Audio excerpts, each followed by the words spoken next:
Hello again, BookTube.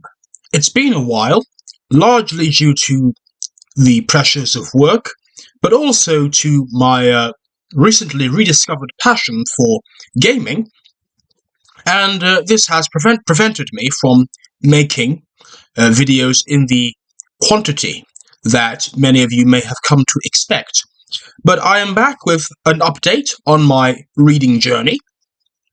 January was a fairly quiet month in which I took mostly a break from reading to do other things, but I still kept up the reading, and I was able to complete one book during that month, which was Dan Jones's magnificent biography of Henry V. What can I say? This is a masterpiece. As a matter of fact, I have reviewed this book in some length for Steve Donahue's Open Letters Review.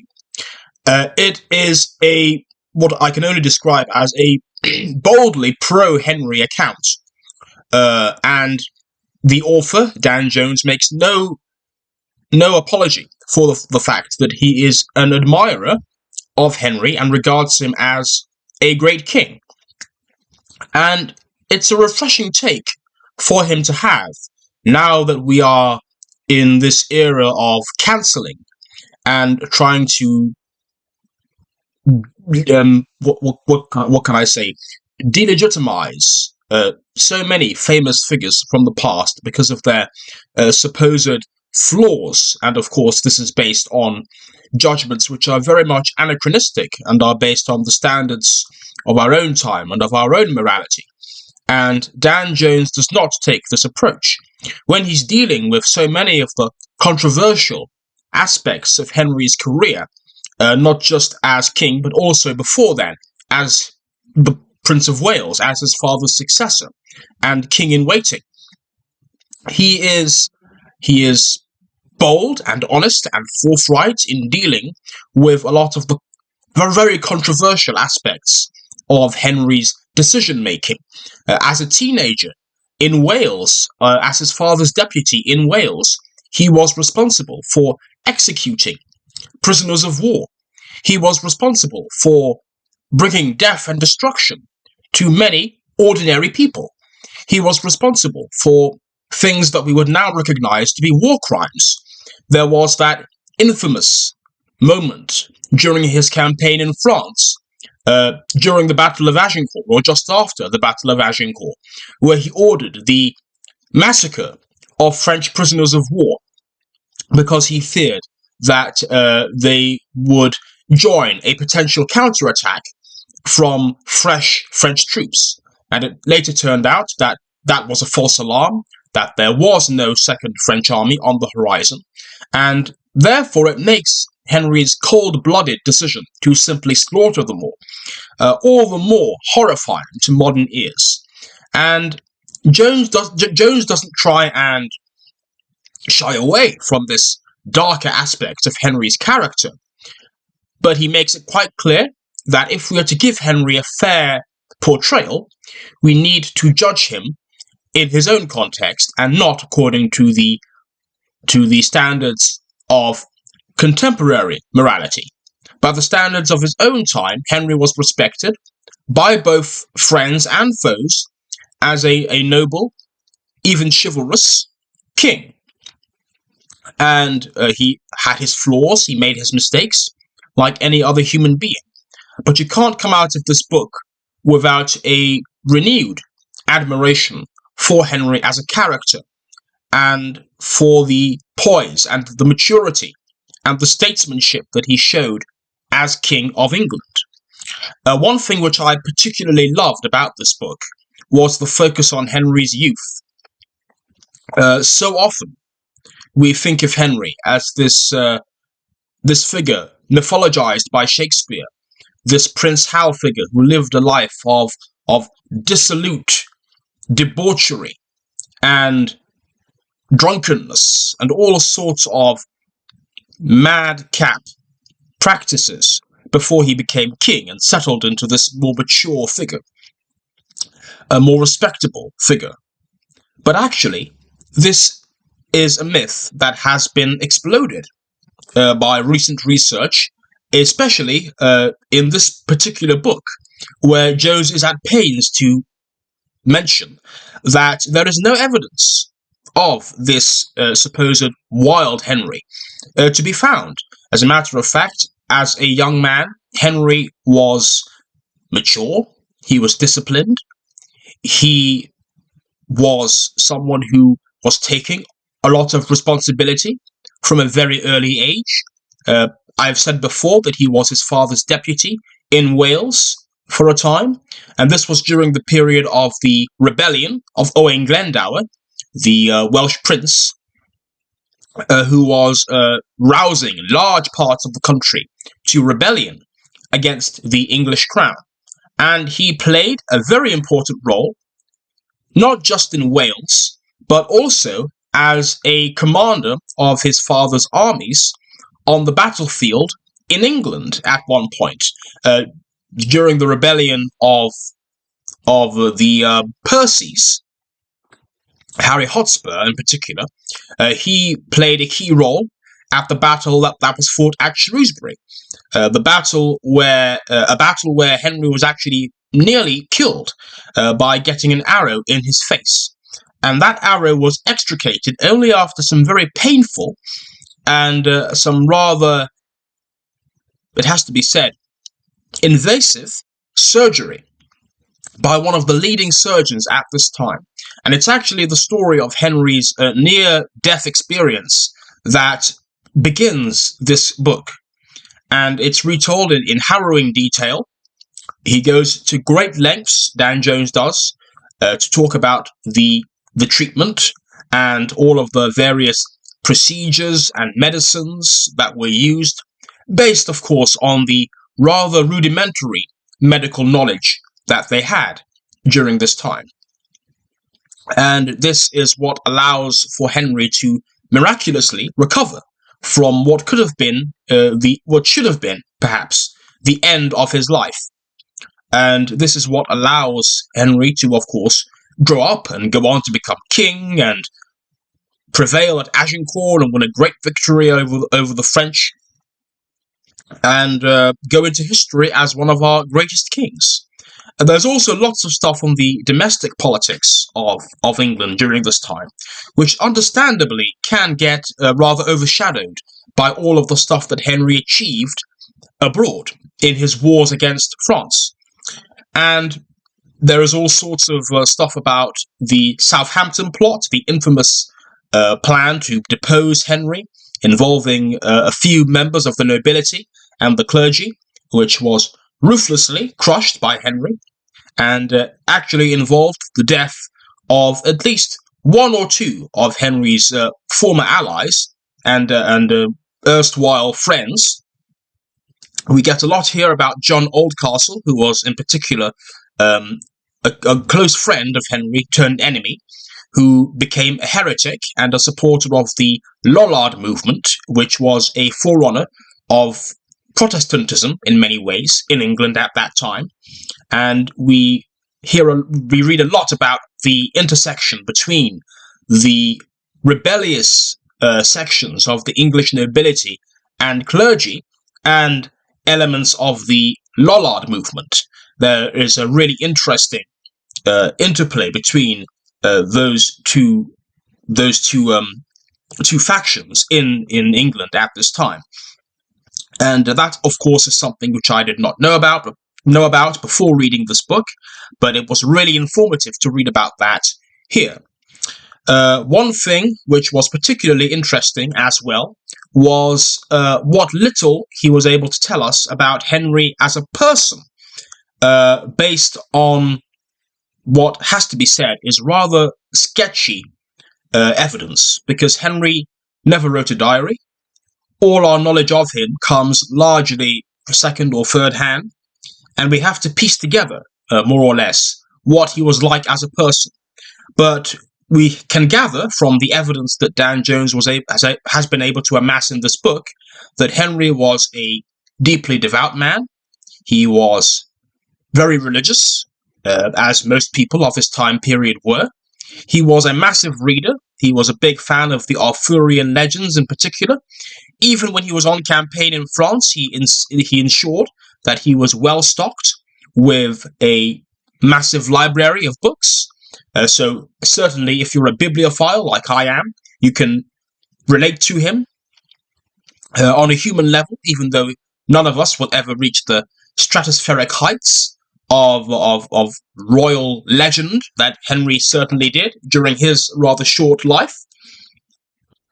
It was really interesting to read about his childhood in the run up to his father becoming Henry IV, because his father, of course, famously usurped the throne from the previous ruler, Richard II. And there was a period where um, Henry was actually held captive by his royal cousin, Richard II, and was held hostage whilst the whole conflict with his father was playing out. And of course, this would culminate in Henry's return from exile, Henry IV's return from exile, his deposition of Richard II, and his assumption of the throne as Henry IV. And this is where the Lancastrian dynasty gets its start from in English history.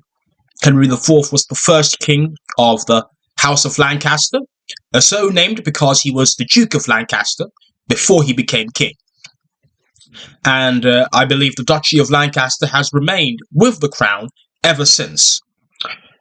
There is a lot here as well about the political situation in France during the time of the war, the 100 Years of War, and the endless conflict between Armagnacs on the one hand and the Burgundians on the other. The rather bloody fratricidal conflict, actually, that enabled Henry to make such sweeping conquests during his campaigns in France, and ultimately to come a hair's breadth away from actually taking control of the kingdom and becoming King of France. Unfortunately, he died too young to actually make good on what was, by any accounts, a crushing defeat for the French and a total surrender of power to the English crown. And after his death,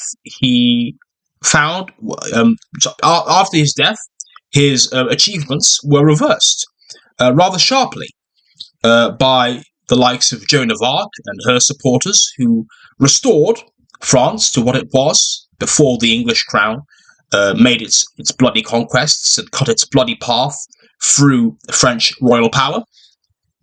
And that was more or less the end of English ambitions to take over France.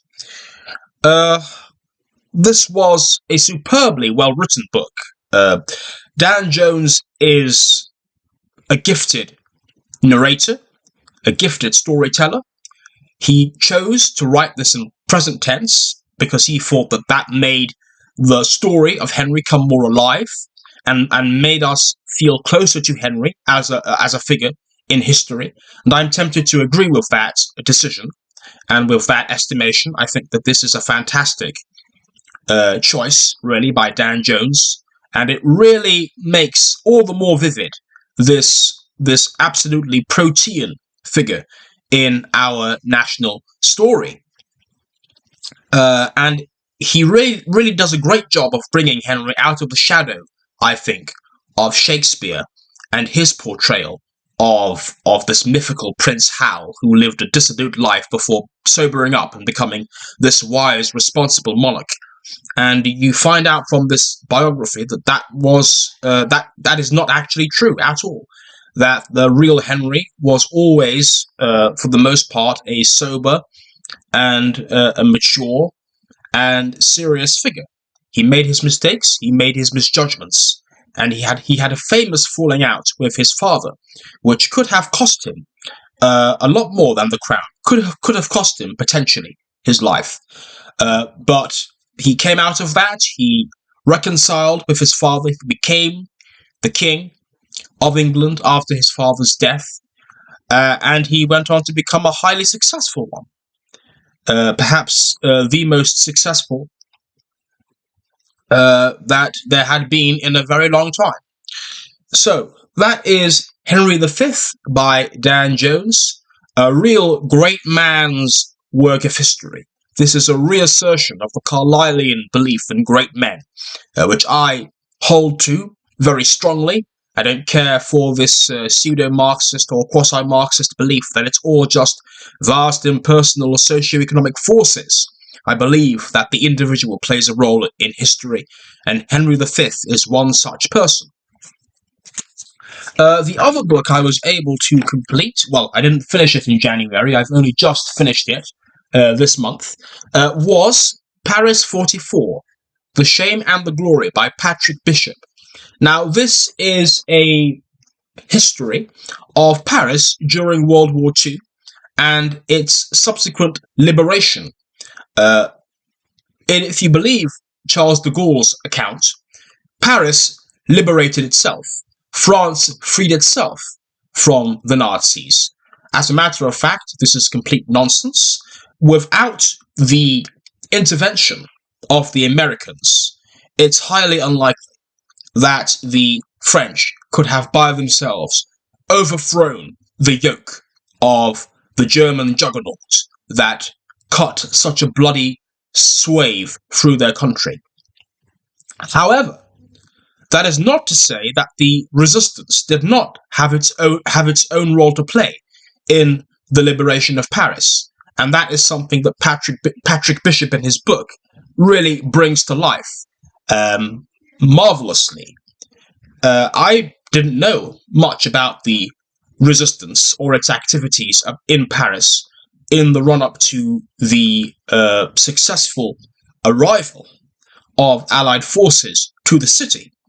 And he goes into great detail in this book, talking about the activities of the resistance in the run-up to that, the uprising that occurred within the city just before the Allied entrance into the city, an uprising that would not have happened if it had not been for the confidence that the freedom fighters of this time had, that the Allies would soon be on their way and would arrive in large numbers in Paris to support them. Now, it certainly helped hasten the end of German rule over Paris, even if it did not actually knock the Germans out completely. And the Germans had enough military forces in Paris that they could have seriously damaged and perhaps even destroyed the city if they had been so willing to do so, to have a long drawn-out battle, a street-by-street battle with the Allies as they were advancing towards the city.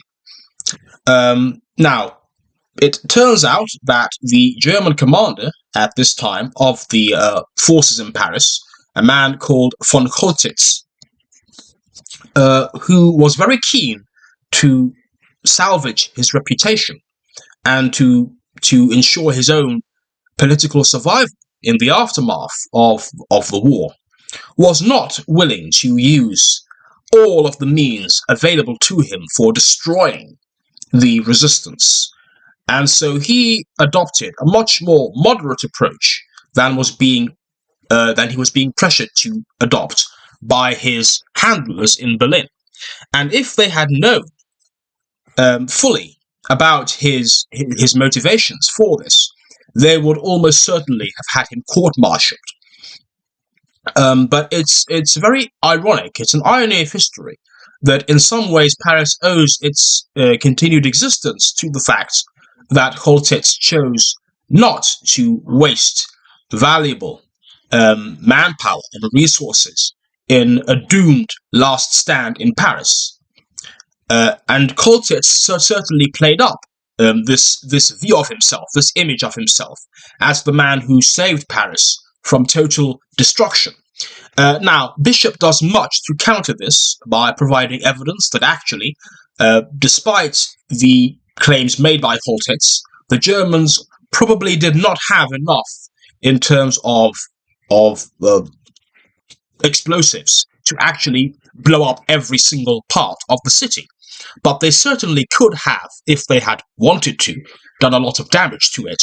And as I said before, they could have chosen to make a last stand in Paris and force a street battle, which is actually something that the Allies were trying to avoid at all costs. In fact, Paris was not even on the radar for the Allies to attack when they launched D-Day. The plan was to go past Paris and go straight east towards the Low Countries in Germany, which is where they expected the real fight to be after D-Day. And it's only the pleading and the cajoling of people high up in the French resistance that ensured a change of plan. And it is thanks to people such as de Gaulle and other key figures that General Eisenhower saw or came to see the strategic importance of Paris, but also came to see the importance of making it appear that Paris had been freed by itself. And so, as a result of these efforts, Eisenhower gave the go-ahead for the resistance to launch their uprising with the blessing of the Americans.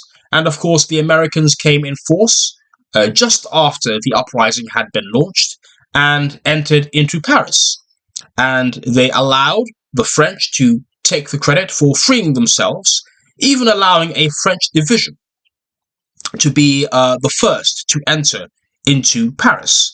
And that is how de Gaulle was able to create his myth, his national myth, about how the French had freed themselves. Now, along with the familiar figures such as de Gaulle and Eisenhower, we meet a whole host of characters in this book. We meet people such as Robert Brasillach, who was a French hanger-on and sympathizer with the fascists, who got his well-deserved death and execution after the war was over. We meet people such as Ernest Hemingway and his faux masculine daredevil antics, his play acting at being a soldier during this time. We meet people such as his wife, Martha Gellhorn, whom he later divorced, who was a writer and journalist in her own right, and who was involved in a sort of competition with Hemingway as to who could be braver, which was rather amusing to read about. There is also the figure of J.D. Salinger, also a famous American writer like Hemingway, who also spent some time in France during this period. We meet Picasso, the famous artist, who spent much of his time essentially just chilling out in Paris, as if nothing was happening, as if Germany had not just taken over Paris and was not sending its Jews to death camps and was not exercising a reign of terror over the lives of Parisians during this time.